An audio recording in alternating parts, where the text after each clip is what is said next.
This is Your Own Best Company, a podcast for people who love to work alone.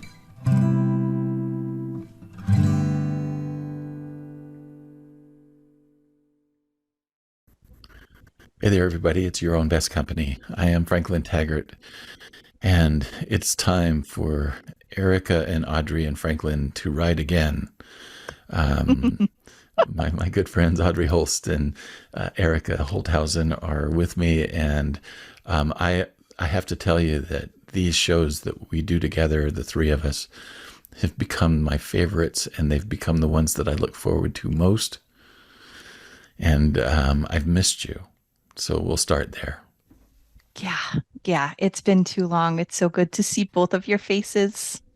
Yeah, I saw the email come through and I was like, yeah, it's been too long. I miss you. Also, we need to talk immediately now. And and we somehow found a date in January, which if you could see what my calendar looks like in January, I had to clear trees and build a trench and, hold off the wolves in order to make this happen. But I was like, it is worth it. And that's where we are. Yeah.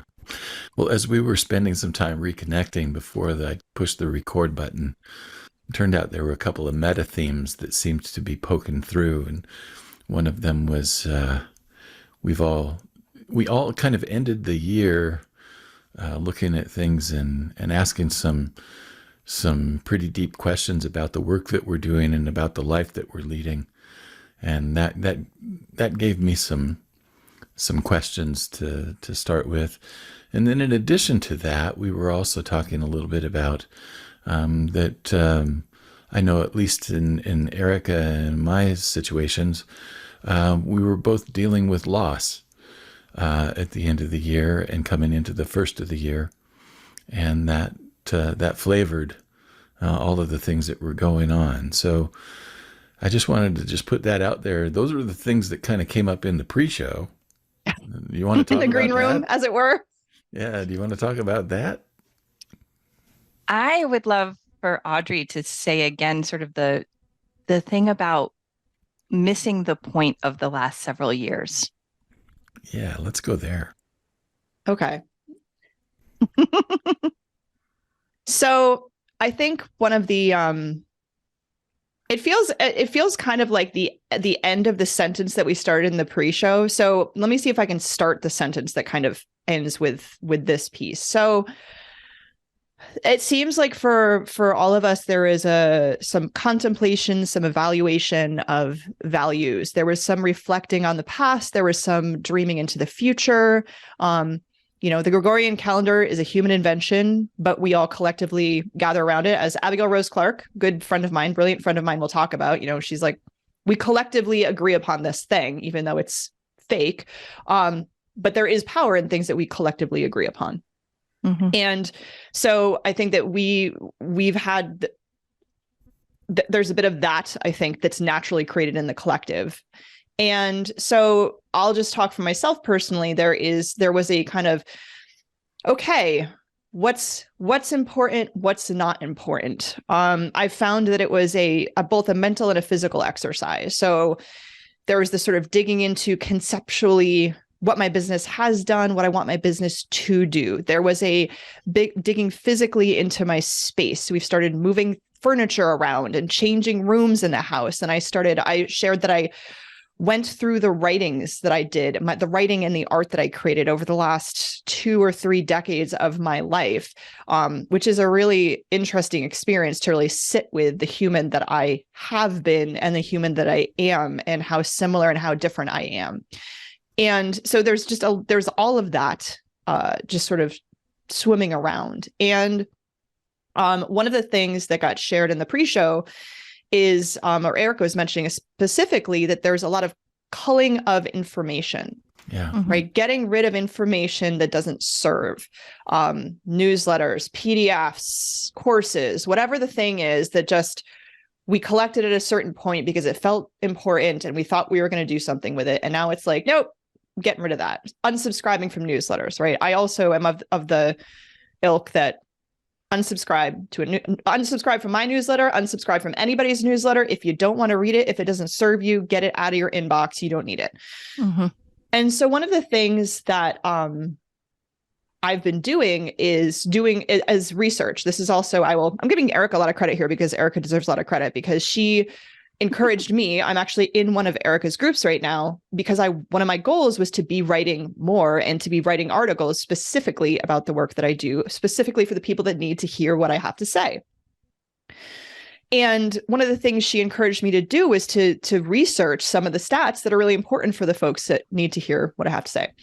And so I started to dig into it. And this is like a light read. This is not like that I have all the things right on top of my head. But when I started to read into, so I work with lawyers, a lot of lawyers. And one of the things that I learned is that law made a lot of money last year and they had a lot of attrition. Mm.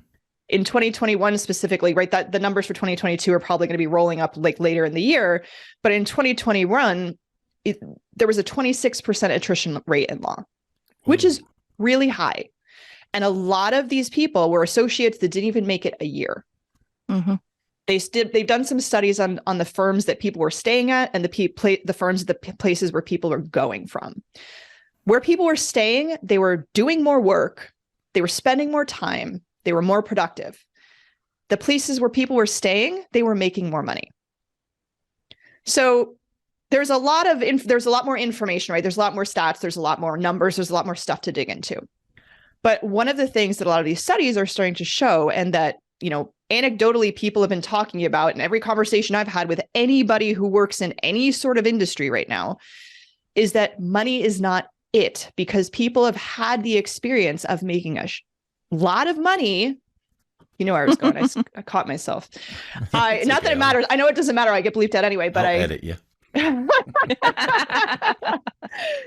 People make a lot of money and they aren't feeling the way they thought they were going to feel when they made all that money, or the places they were working for didn't treat them the way that they wanted to be treated, making a lot of money. And people the last 3 years have figured out what is actually valuable to them, what their values are, what's the stuff that they want to have in their lives. And money is important because you got to pay bills, and maybe you want some disposable. Thank you. I couldn't get there. Disposable income. I think exposable works too. Exposable income. They want to, contribute to causes. They want to whatever but it comes down to what the resource does for you in your life, what you're using it for, what it allows you to do.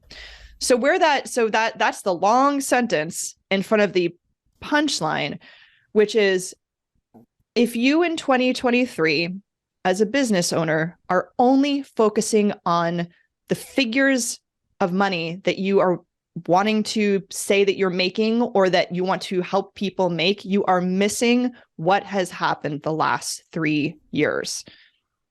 That was the end of the sentence. So now I'll back up and let the rest fill in. Yeah. And so it was the attorneys who were at the places that were highest paid who were leaving the most. Yes. Yeah. And I don't know that there's a necessary correlation that all of them were getting paid really high and all of them left, but it was one of the stats that was looked at in terms of firms that people were leaving versus firms that people were staying in. Wow. Yeah. And again, don't at me if my numbers are slightly off, because that was a quick breeze through on the information.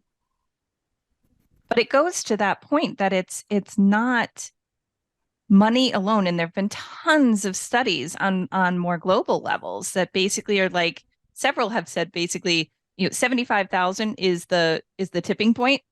When you make that, people are like, yes, this is good. It feels good. They're able to support themselves. There's diminishing returns once you're above that number. Yeah. It's not like it continues, you don't get into full on ecstasy just because you're higher up on the financial numbers. It's much more about, well, what are you doing with the money, but also what are you doing with your time? How are your relationships? How are you showing up? How are you able to show up? How are you feeling at the end of the work day and then at the end of the work week? So yeah.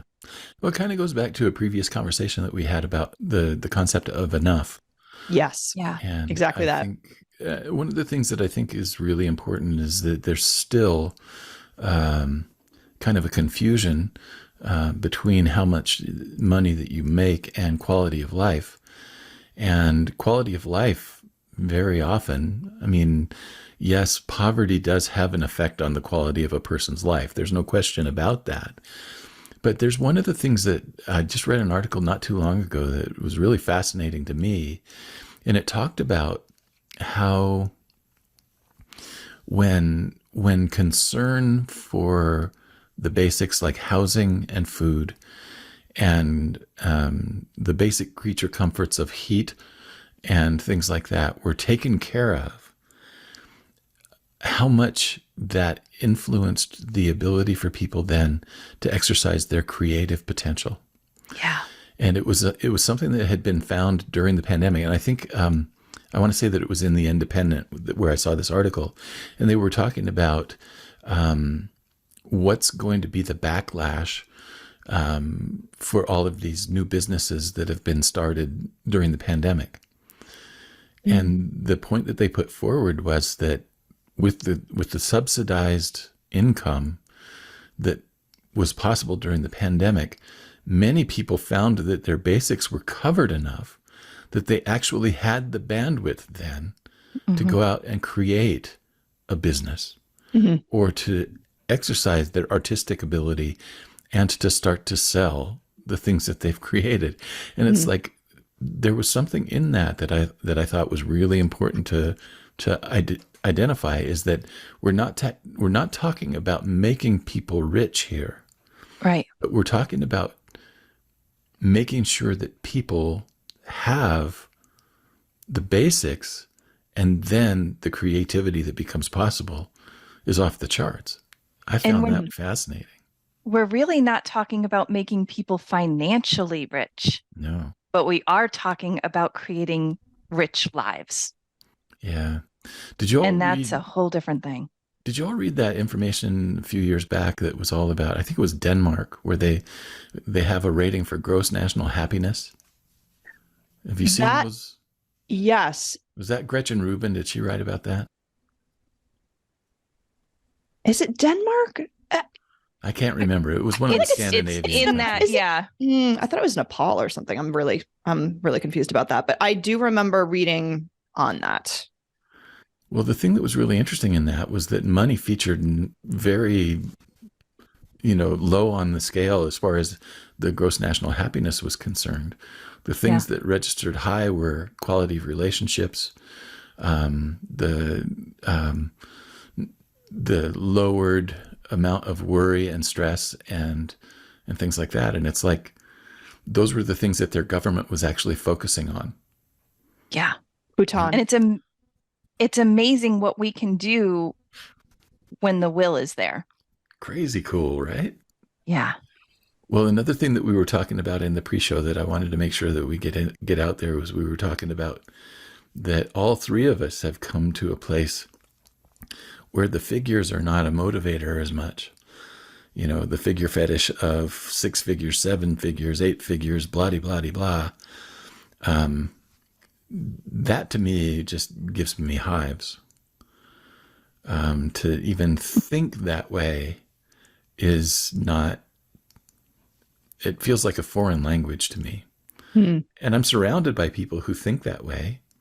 Yeah. And that's fine for them. And at the same time, it's like, that just doesn't feel like a place that I hang my hat very well. And yeah, you're right. I don't always have money, but I generally tend to like, I tend to like my life. But I think that's going to the redefining what we think of as a thriving business. Tell me about that, Erica. And coming up with our own definitions of success and what that means to us. And, I know people who have very, on paper, incredibly successful businesses. And feel exhausted, feel overwhelmed, feel disconnected from their family and their friends, feel under stress all of the time. Some because they haven't reached that idea of what enough is. They think they have to keep on pushing and striving and working and grinding and all of that kind of stuff. And some because they're on this like hamster wheel where it's going. So if you stop, you're going to end up going upside down and falling, or so you have to kind of keep on running, and they're not sure how do I get out of this? Or they now have responsibilities to other people and are feeling that kind of pressure and want to make sure that they can keep paying the people that they've brought on. And well, I promised this person that they'd go full time. And, it becomes all of these additional pressures, and that may or may not be what you want for your own business and life. And a thriving business has not that much to do with money. It's much more for me about, who do I get to work with? Am I enjoying what I do every day? Do I get to show up as my full self with my clients? And do they get to show up as their full selves with me? Because that is magic. Like something magical happens when people come together, whether it's 2 people or 20 people, or 20 bajillion. When people come together and they're all working towards the same goal and they're supporting one another and they're able to be their full selves and learn from each other, that's worth more than any 7-figure business on the face of the planet. Yeah. How does that translate for you personally? What do you mean? Tell me more. Like, how is that showing up for you just individually, Erica? It's like, how is your life different with that realization? Yeah. So I think for me, some of that realization allowed me to figure out what is stuff that is noise and is distracting me from that realization. Yeah. And what is stuff that is helping me deepen that realization and helping me sink into that realization. And so we were talking a little bit before the show about that was part of what drove me to unsubscribe from tons of email newsletters, throw out a bunch of digital resources, to stop to use certain phrases as almost trigger words that let me know, nope, I don't need to go in that direction, because nobody has the answer to a secret. There is no one right way. Your business is every bit as valid, regardless of how many figures it hits. That is not the definition of a valid business, or a valuable business. And so it's some of the energy that I'm really trying to hold on to and take forward with me, because there's also so much stuff that we do in a day that we think is essential because that's the word on the street, and that's the noise that's in our head, and that's the cacophony of sound. That's the one thing we hear above it that we don't actually have to do. Yeah, like I at have all. to post on LinkedIn three times a week, or I'm going to fail. Yeah. I'm sure of it. No, you don't. Like all of it is sort of like, no. So where does the energy go where I can fully show up? And when I'm realizing, and it took time for me to get here, but the more fully I show up as myself in different rooms, people are either going to resonate with me or they're not. Like, I'm a strong cup of tea. Not everybody's into me. That's totally okay. Like, bless and release. Bye-bye. But those who do, we have real conversations from the get-go. Yeah. And that creates real relationships. And not every relationship you have has to turn into a transaction. They're like, you get and support each other, and having other people in your orbit who are in this crazy online business world that we operate in is so incredibly valuable. I now have people who I consider, and you two are two of them, dear friends who I have never met. Yeah. Not in a physical room together. Not in a physical room together. But I'd fight a bully for you. I know that. Right? Like, I'd lie down in traffic for either one of you. You know, you have a body to bury, like, I'm your girl. So it's that is what I mean by a rich life. Is our lives we can have a thriving business and a very rich life, and that has nothing to do with the size of our bank account. Yay. Preach. How's that hit you, Audrey? I have so many things that are spinning right now. Okay, so I think I'm going to tell a quick story, and then that's going to lead into, I think, help me organize what I want to say next. So this is something I shared with my newsletter last week, and very briefly I'll describe. I've been doing this physical therapy for an injured tendon in my finger. And one of the things that I was put on a strength training regimen, and lifting weights is like very exciting to me, but very scary. Coming into the weight room, very scary. A lot of dude bros in there. People take over the speakers with their death metal music. And I don't know what's going on in there. I feel uncomfortable. I feel awkward, but this is something that I am now dedicated to doing because it leads me to where I want to go. So I kind of like worked my way into it. Okay, how much weight am I comfortable doing here? Working with dumbbells. I'm like, okay, I feel like I can handle a dumbbell. I can handle 2 dumbbells. Great. Okay, I'm doing my bench press with my dumbbells, and I'm doing my hip thrusters with my dumbbells. Cool. And the coach that I'm working with has this portal for his clients, and he was talking about really how important it is to use a barbell because of the specificity around the muscles. And he made some comment of like, my 12-year-old daughter can bench press a barbell. And I was like, okay, gauntlet thrown. Now I feel like I need to do this thing. So I like did what I do always do first with anything is I got to do my research. I got to gather information. I got to figure out how you put a plate on a barbell, like with the barbell is so heavy because when you put plates on it, it doesn't just like flip itself off the J hooks, which is again, a terminology, right? So I went into the gym and I set up the barbell and I did my first bench press with a barbell. And I was like, I'm a friggin' badass. Yeah, you are. I'm going to put some friggin' plates on that thing because it's not even that heavy. It's only 45 pounds. No problem. Who's bench pressing with a barbell now? Who's doing her hip thrusters with a barbell now? Who's doing her pull-ups on the barbell now? Me, this one here. Okay. Here's the thing. It didn't happen on the first day. How long? It took me 6 weeks.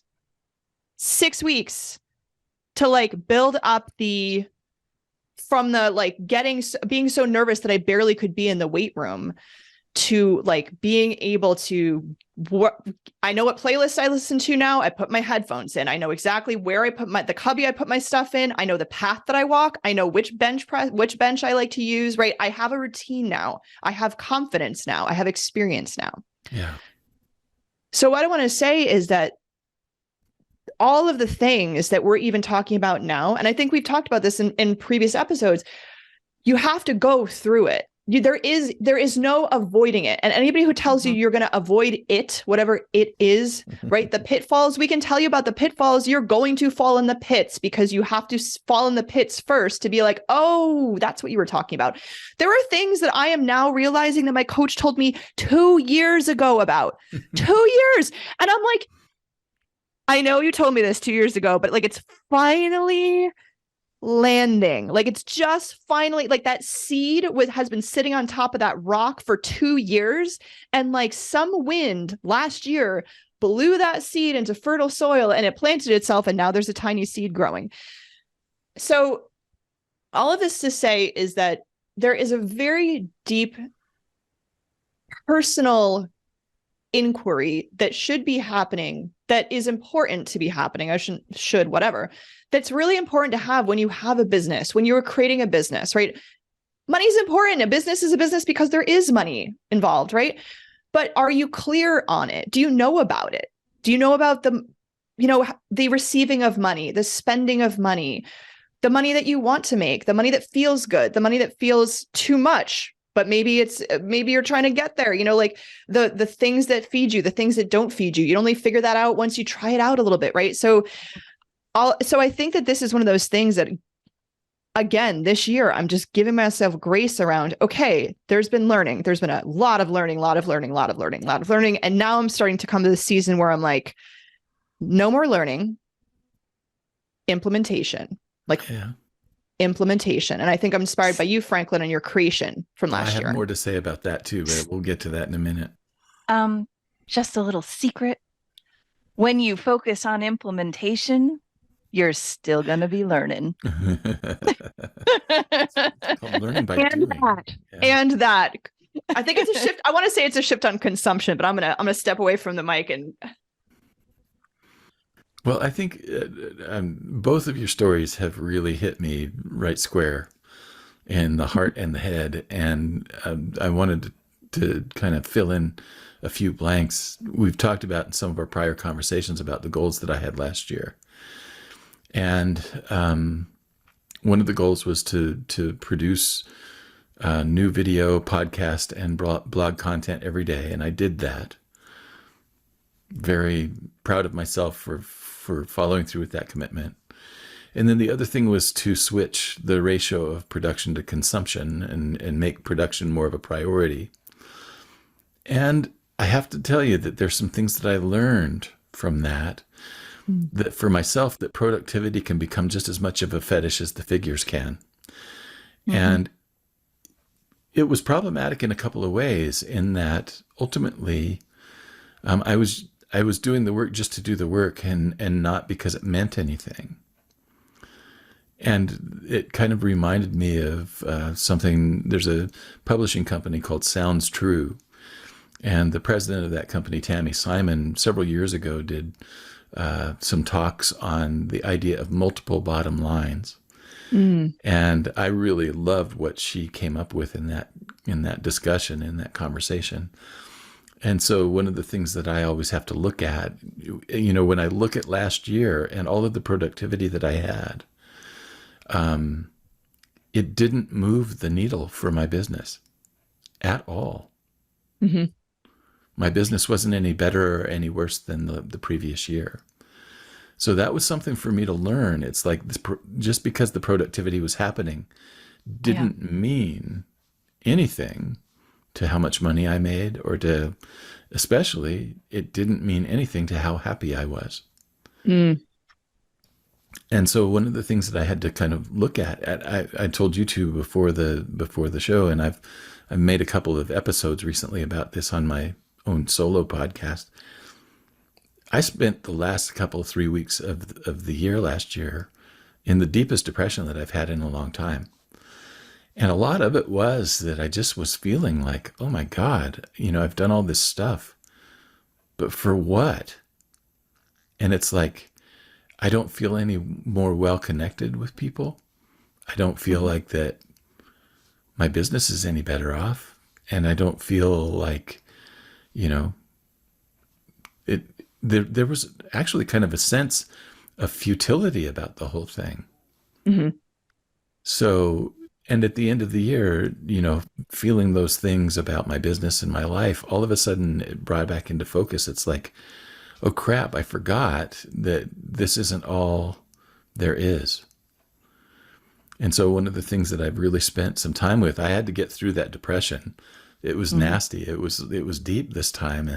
And I really had to do some recovery work to get to a point where just a couple of days ago, it started to fade into the background again. And I started to recover some of who I am. And part of that recovery was, what am I really trying to create here? Yes. Yeah. Yeah. And I had to reconnect with that in order to feel hopeful again. Yeah. So some of the things that I started making a list in my journal, and I made a list of the things. What are the things that are really, what do I want to create here? And one of them is, I want to spend a whole year in the UK.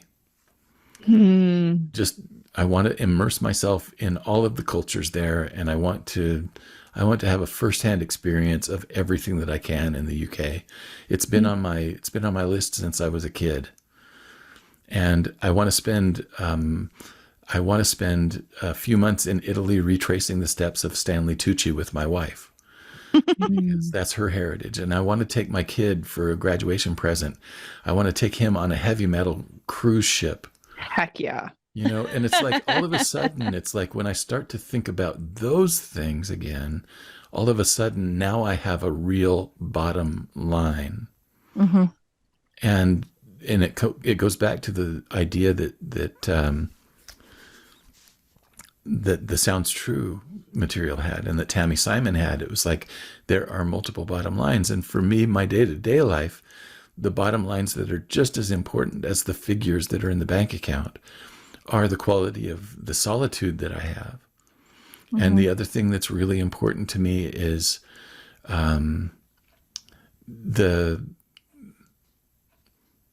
just the overall sense of freedom within this space and parameter that I've got in my life. That's important. Those are the things that my business is meant to serve. Yeah. And I can't switch that. I can't have those things serve the business. It just can't be that way anymore. Yeah.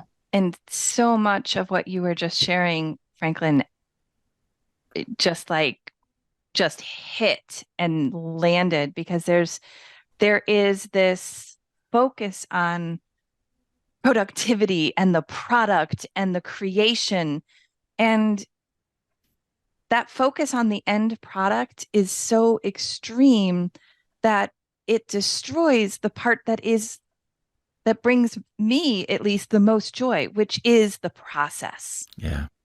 Because I have zero control. I can create a thing. I have no control how other people are going to receive that thing. Yeah. And honestly, it's none of my business. That's not my problem. That's not what I need to worry about. But the process is where I can really enjoy it. And when we focus so much on the product and production and the quantity, we lose that joy of the creative process and of the quality and of the deep dives and of that piece. And I have to believe that some of this is connected to this ghastly language that we use, like consumption.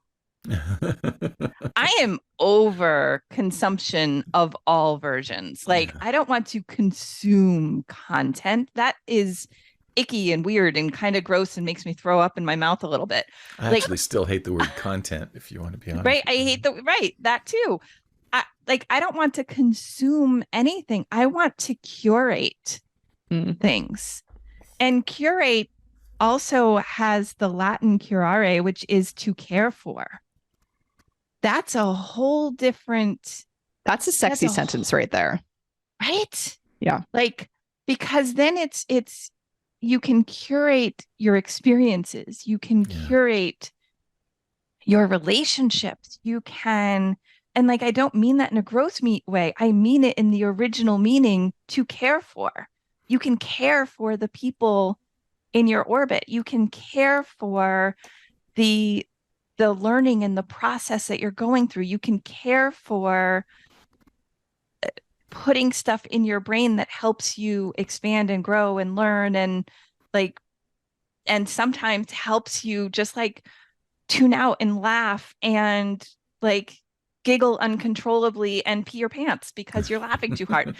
All of that is stuff that you can curate and care for and foster, as opposed to simply consuming. But our culture loves consumption, and I think consumption is at the root of so many of the other bigger problems that we've been talking about. I think if the three of us ever spent a weekend together, that we would all need adult diapers. Yes. Confirmed.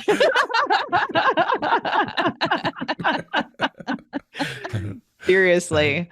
Seriously. I'm like, Audrey might not be there quite yet, but like, I'm with you. No, everybody else around me gets to the rolling on the floor state. I get to the laughing really hard state, but I don't often to get to the like pee my pants level. Although I can make that a goal for 2023 is like to get to the level of pee my pants laughter. You're probably dehydrated, Audrey.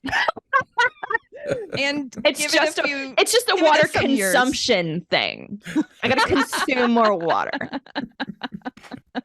And some more years on you. That'll help make the pee in the pants thing a little bit easier. Well, one of the things that has come up thematically a lot lately, and I think is also in this conversation is I talk about it in well, we were talking about driving earlier, in the terms of being in park versus driving at 60 miles an hour. Yeah. And my experience and my observation of most folks is they're either in park or they're driving 60 miles an hour and they don't know how to downshift, and they're not even aware that there are different speeds. Yeah. And there are times for going 60 miles an hour. 100%. There are times for being in park. But I think one of the things that we are talking about is this variable speed, because sometimes you want to look out the window and like enjoy the view. Sometimes you want to get the thrill of moving fast, right? Sometimes I have times in my week where I am so laser focused and just, I'm going to ride that adrenaline train, and I'm on board with that adrenaline train. Yeah. I am like, I'm going to slam the coffee. I'm going to get up early. I'm going to go to bed late. And it's going to be great. And I'm going to love it. And I know that that's okay, whatever. But being able to shift through those different speeds and kind of figure out the flow of the week and the days and like what I want to enjoy, what I want to experience, the process, right? Some processes require different speeds. You know, you're going to create a different process maybe than you're going to have a BS conversation with somebody that you're going to have. So to me, this is a lot about that variable speeds and nuance and awareness and figuring out the sort of combination of speeds that you want to experience, right? A lot of this is the like, what am I interested in experiencing? What am I on board with experiencing? Because there are plenty of things that I don't want to experience, but it's a part of the process of getting to a, you know, of anything, right? There is, maybe ultimately I'm going to go to an end product because there is a thing, right? Just like Franklin was saying, like there are goals in terms of like travel or things you want to experience. Like there is some sort of thing that you want to get to, and there's a process in the getting to it. So yeah, it just makes me think of that. I don't know which direction to go with it all. But one of the things that keeps coming back to me is that I really feel like that. I feel like that we're kind of on the cusp of, I don't want to call it, maybe I'm going to call it a breakdown. I think that we're actually looking at a systemic breakdown from the way that we've been doing things for the last 10 years in digital marketing and online business. And I really feel like that it's happening, that the pace has become untenable for more and more and more people. And more people are starting to say the same things that we're saying here today. Mm-hmm. Is this all there is? Mm-hmm. And is this really worth it? Mm-hmm. And is this how I want to spend my time? Mm-hmm. Those are the questions that we keep coming back to. And it's like, you know, quite honestly, I want to spend my time way differently than being productive all the time. Yeah. I'd be really interested to hear if you're open to it, and if you have it sort of off the top of your head, like explicitly from each of you, we can talk about Gregorian if we want to, Gregorian calendar, like what you're interested in experiencing this year, this quarter, this month, whatever. Like what's the kind of... Well, first of all, I want to switch to the Julian calendar. Because it actually starts in the cycle of nature at the beginning of the cycle rather than at the end. Okay, I'm on board with that. That's a really great question, Audrey, and I can't tell you that I have a lot of clarity around the answer for myself right now. I'm in a regroup mode right now, and I'm asking a lot of questions that are a lot more reflective about, like, I love the people that I've met in the last couple of years, but quite honestly, very few of them are what I would consider client material. And I love the fact that I'm hanging around with people who are so creative and remarkable. But I really don't have a hell of a lot that I can offer them in terms of help. And that's okay. And it's been something that I've had to come to the realization of. So what does that mean for the way that I spend my time in terms of networking? I don't know right now. I feel like that I've lost touch with my people over the last couple of years. And part of that was pandemic related. And part of it was just that I got exposed to whole new groups of people that are completely different from any that I've ever been a part of. Right. Mm-hmm. So I'm kind of going through, well, where's my tribe? You know, where are the folks that I can really where's the mutual benefit, right? Yes. Where are the people that I can help, and where are the people that can help me? And I can't say right now that I'm feeling much in the midst of any of that. So that's part of my reflection right now. The other thing that I'm really looking at is I love coaching. And, you know, I've gotten really good at marketing, but I'm tired of marketing. And quite honestly, what I would really love to have happen is for that long promised referral engine that everybody talks about to kick into high gear so that I don't have to spend so much damn time marketing. And I'm not quite sure what to do about that. I've taken all the classes, I've read all the books, I've listened to John Janch and duct tape marketing and his referral engine stuff thousands of times, and I've put it all into place. Where's my stuff? It ain't working. And so I'm in one of those places as well. It's like, yeah, I've learned a lot about marketing, and there's a lot about it that I enjoy. And the biggest part that I enjoy is that marketing is about making friends with people. And I love having friends. So that's all a good thing. But I would rather spend my time in other ways when it comes right down to it. So I'm asking those kinds of questions right now, and I don't have clear answers. They sound like it's like that ask smart questions, get smart answers situation. Like it occurs to me when you say that, I'm like, I have faith that those questions are going to lead you in the direction that based on those questions. I feel like there's future episodes where clarity is rolling in, or more information, episodes. right? Yeah, those episodes will be boring. Clarity episodes, God forbid, man. We don't want to have anything real to offer anybody. We just want to let everybody know that we're in the mud too. Oh, I love those questions. They're really great. So I'm following them. Yeah. What about you, Erica? So for me, one of the big things this year that I was not expecting, but is now a reality in my world, is requiring me to focus a whole lot more. So my father's health is not great, and we've been talking a lot about how to make sure that he is getting the help and the care that he needs. And I was not planning for that to be an additional financial obligation on my part, but here I am, and it is. So one of the things that, as I started to kind of figure that out and be like, oh, this is really something that is happening, has been, in a very interesting way, that has been incredibly clarifying. Because there have been things that I've been like, oh, I really want to do this. And I think if I join a program, I'm going to be able to learn how to do it. I don't have that money to do that anymore.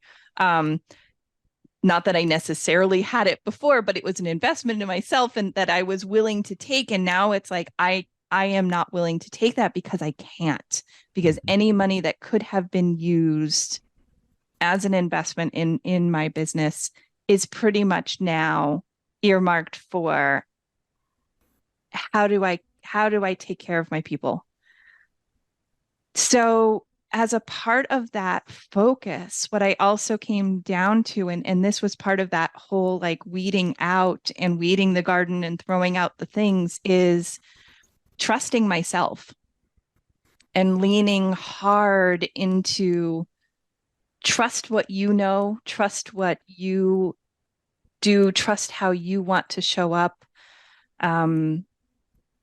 trusting that piece, because we've all taken so many of the courses, we've taken so many of the things, and I believe strongly in that because we are responsible for our own professional development. But at the same time, there are times when it's, I think, really useful to pull back and say, okay, let me go with what I know and let me learn again to trust myself, because there's been too much noise, so that then I can be very, very selective when I do start investing again, being very selective in what that investment looks like and what it is and what it will help me accomplish. So that's just been a big piece of it, is how can I get back to that? How can I, eliminate all these other things out of necessity, and come back to that center and really figuring out how to trust myself. And as part of that, and this, Miss Audrey Holst, I have learned from you, it's that idea of sometimes you need that downshift and that downtime to be able, you can't trust yourself if you can't hear yourself. Yeah. If you're not listening to your body, if you're not paying attention to what's going on with yourself. So things that have become incredibly critical to me is after I have a writing practice that I engage in every morning. And after that, like, I take my cup of tea and I sit in my grandfather's big green leather chair and I take 3 really deep breaths. And often I'm watching the sun come up right now because wintertime, so that's where the sun's hanging out. And it just kind of helps me remember, like, okay, you know so much. And then we all have so many more resources available to us than we know. These relationships that we are creating. Yeah. There are people who I can call and just be like, I am not sure what to do here. This is something that is currently like freaking me out. And like folks who are like, yeah, okay, you're in spin cycle. Boop, let me just bump you out of spin cycle. Or, just all of those different things. And the reminder sometimes to just say, hey, Franklin, you've got this. Trust yourself. And that is such a, so I'm relying on, I'm investing in different ways, I guess, is a big piece. And I'm trying to really get back to full on trust myself and seeing what this year is going to look like when I don't have, because I love to learn. So sometimes taking these other things can be a distraction because it's sexy and fun and you get to meet new people and you're learning new stuff and blah, blah, blah, blah, blah. And yeah, so this year it's sort of it's a different kind of enforced sabbatical. All right. Can't wait to see where you go. Yeah. Yeah. All I know is that it's, it'll be interesting. How about you, Audrey? How about you, Audrey? So I think that what I really want to anchor myself in this year is orienting to what I know.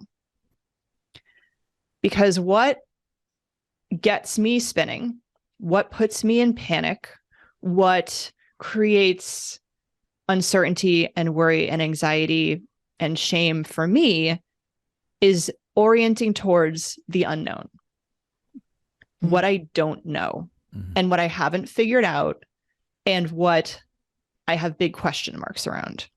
which is a lot of things, folks. Spoiler alert.